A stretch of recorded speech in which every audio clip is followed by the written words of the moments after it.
இன்றைக்கி எங்கள் வீட்டில் என்ன சாப்பிட தெரியுமா? இங்கே பார்த்தீங்கன்னா எப்போ போல தான் விளைச்சல் இருக்கான். அதுக்கப்புறம் இன்றைக்கி வச்சது என்னென்னு பார்த்தீங்கன்னா ரசம். ஏன்னா ஞாயிற்றுக்கிழமை தான் ரசம் வச்சுருக்கேன்னு நினைக்கிறேன். அது ஏன்னா அது சிக்கன் கிரேவி பண்ணியிருக்கேன். தண்ணியே ஊற்றாமல் அப்படியே எண்ணெயிலே கிரேவி பண்ணால் தான் எங்கள் வீட்டில் உள்ளவங்களுக்கு இப்போதைக்கு பிடிக்கும்.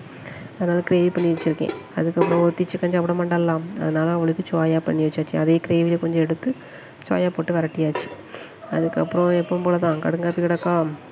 அந்த தொல்லை பெரிய தொல்லையாக இருக்குது. எது திறந்தாலும் உடனே தொமுக்கடின்னு போய் உள்ளே விழுந்துருது. இதுவும் கடுங்காப்பி தான் சூடு பண்ணிகிட்டு இருக்கேன். இது நேரத்தை வச்சு இட்லியில் ஒன்று இருக்குது, பொடி வச்சு இனிமேல் தான் சாப்பிட்ணும், காப்பிக்கு சாப்பிட்ணும்.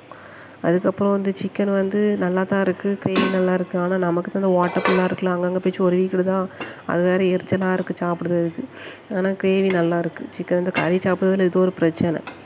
மற்றவங்களுக்குலாம் சொருவ மாட்டேங்குது, நமக்கு அந்த பல்லுக்குள்ளே அங்கங்கே போய் சொருவிடுதா. திருப்பி எடுக்கும்போது அது புண்ணாயிடுது.